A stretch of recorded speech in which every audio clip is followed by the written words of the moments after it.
Assalamualaikum warahmatullahi wabarakatuh. Sahabat Golagong TV, apa kabar? Sekarang tuh hari Sabtu, tanggal berapa Rut? 17 atau 16 ya? 16 Mei 2020. 17 Mei 2020. Jadi ini sebentar lagi minggu depan kita berlebaran.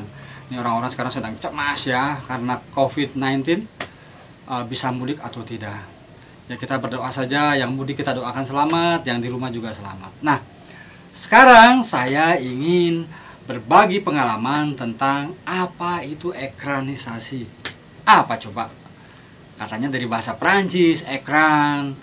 Kalau Pak Musuk NST mengatakan bahwa ekranisasi itu adalah pelayar putihan. Kalau Sapardi Djoko Damono mengatakan alih wahana. Jadi intinya novel, teks ya, novel, cerpen, sandiwara radio, bahkan komik dipindahkan ke layar putih. Jadi medianya berbeda. Kalau merujuk ke belakang sekali ya, saya ingat kalau komik itu saya pernah nonton Si Buta dari Gua Hantu, Panji Tengkorak. Kalau dari cerpen kalau nggak salah Ateis pernah saya tonton. Terus apalagi ya, beberapa novel terutama ya.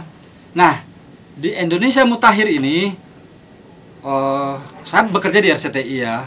Jadi sebelumnya 2000 ke bawah, saat saya masih SMP, SMA, itu film-film banyak sekali diangkat dari novel, terutama novel yang laris. Jadi pada masa itu literasi baca tulis itu luar biasa. Gita Cinta dari SMA sukses di novel, langsung difilmkan, sehingga mengangkat nama besar Rano Karno dan Jesse Gusman. Gita Cinta dari SMA itu yang menulis Edi D. Iskandar. Kemudian untuk lebih dewasa lagi namanya siapa? Cintaku di Kampus Biru.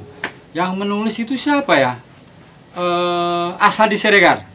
Menceritakan mahasiswa dan dosen Oedipus Kompleks ini bercinta mereka ya. Lalu sukses di pasaran. Saya termasuk yang membaca dan nonton. Difilmkan, saya juga nonton. Kemudian Ali Topan Anak Jalanan, saya lupa di mana novelnya ya.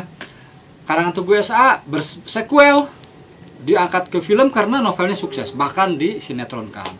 Lupus juga, Lupus nggak tahu di mana deh. Nah, jadi rupanya kategori novel yang difilmkan itu pertama dia harus bestseller dulu, laris manis. Kemudian disukai pembaca, ditulis di koran, diresensi dan sebagainya, sehingga target marketnya sudah jelas. Nah itu yang di luar negeri ya. Yang di dalam negeri. Yang di luar negeri nih, Papillon nih.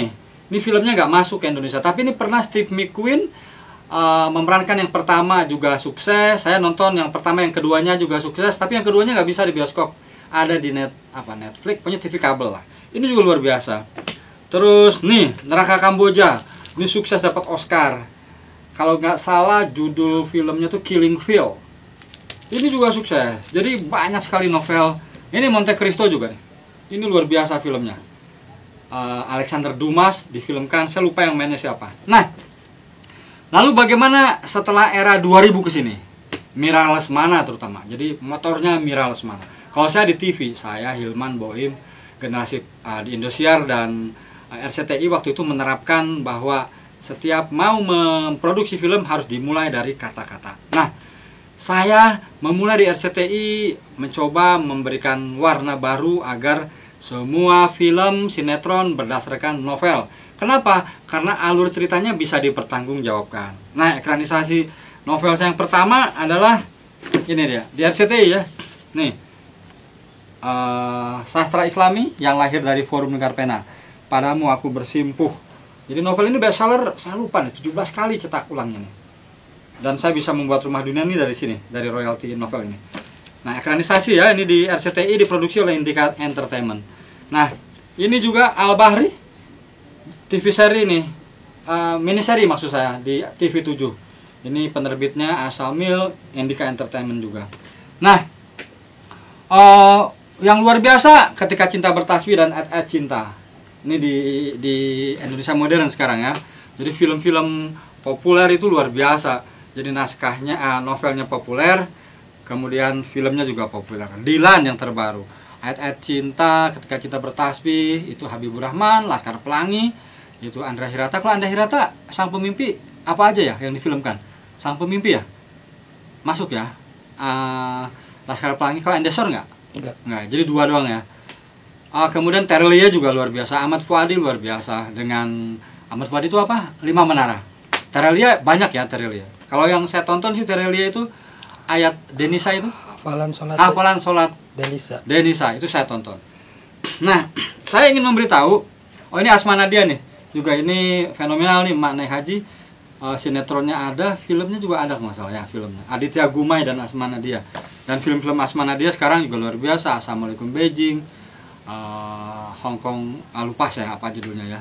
Nah, Helvitiana Rosa berusaha memproduksi sendiri dengan ketika Mas Gagah pergi. Nah, ada pertanyaan ke saya, bagaimana caranya agar novel kita disinetronkan atau difilmkan? Nah, tadi yang pertama, syaratnya harus bestseller, disukai oleh pembaca. Tapi penulisnya bisa mengakali. Apa coba? Banyak sekali penulis yang tidak perlu bestseller, tapi rajin dia datang ke PH-PH.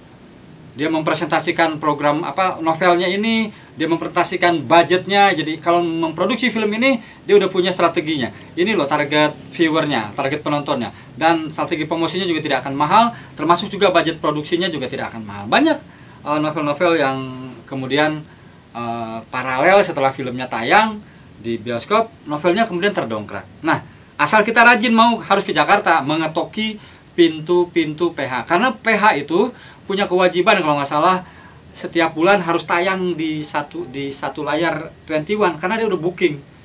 Jadi apapun akhirnya diproduksi. Jadi ada yang memang target untuk box office, ada yang untuk memenuhi slot-slot tadi. Nah, tadi ya, yang kedua, yang satu harus bestseller, yang kedua harus mau rajin, yang ketiga kita sebagai penulisnya bisa mengakali. Saya ingat sekali dengan Hilman Lupus dulu sama Boim sama Gusur. Kalau kita menulis novel harus berpikir 3 dimensi.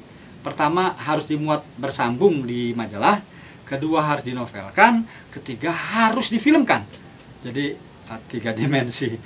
Nah, kemudian saya menemukan konsep bahwa harus ada 4 tema besar. Apa itu yang saya bilang kemarin, soap opera convention. Jadi novel-novel kita bisa mendesain dari sekarang, novel-novel itu harus punya Oedipus Kompleks. Kayak tadi yang Oedipus Kompleks itu apa ya tadi saya sebut itu? Cita-cita di Kampus Biru. Oh, Kampus Biru Oedipus Kompleks. Kemudian Forbidden Love, kayak di bawah lindungan Ka'bah itu Forbidden Love. Kemudian Oedipus Kompleks, Forbidden Love, Cinderella Syndrome yang miskin mencintai yang kaya, dan Konflik Dua Keluarga. Jadi film-film yang novel-novel yang diangkat ke film itu memiliki 4 tema besar itu, Romeo and Juliet, Cinta Terlarang. Nah, itu didesain oleh kita. Kemudian kita tawarkan ke penerbit. Nah, sekarang di era pandemi corona ini tiba-tiba platform digital itu melonjak naik. Jadi ada Wattpad, ada saya yang mengenal 2 lah sama Storyal ya. Ada lagi Ruth? Ada yang hafal nggak? Apa ya? Kita Bisa atau apa ya? Nah, platform digital ini Storyal dan Storyal.co dan Wattpad ini lagi naik daun. Bahkan banyak sekali film layar lebar kayak Dear Nathan sama Dignity itu dari Wattpad dibukukan, dinovelkan, kemudian difilmkan. Apalagi selain Dear Nathan itu ya, Sela apa siapa lupa. Nah, saya sekarang punya novel baru judulnya Lelaki di Tanah Perawan. Itu sudah saya konsep untuk bisa di majalah dulu, novel, kemudian film. Dan temanya Cinta Terlarang di era pandemi corona. Karena majalah-majalah sudah tutup, sekarang sudah masuk ke platform digital, akhirnya saya tawarkan ke Storyal.co. Alhamdulillah, Storyal.co tertarik, sekarang aja sudah hampir 900 yang membaca membaca novel saya Lelaki di Tanah Perawan. Jadi Storyal.co itu platform digital jadi kita bisa menulis bab per bab novel kita dan interaksi dengan pembaca juga langsung. Nah, bahkan sekarang saya sudah ditawari kontrak untuk artinya berbayar, kita akan dapat royalti. Nah, saya punya visi nanti itu harus di film layar lebarkan. Nanti akan saya tawarkan ke Fajar Nugros, juga ke Joko Anwar. Nah, ini yang punya saya. Balada Siro ini sudah selesai. Ini Cinta Terlarang. Skenarionya sudah selesai oleh Salman Aristo. Bahkan rencana produksinya juga Fajar Nugros dan Susanti Dewi sudah selesai dengan PH Demi Istri Production. Tinggal menunggu era pandemi corona.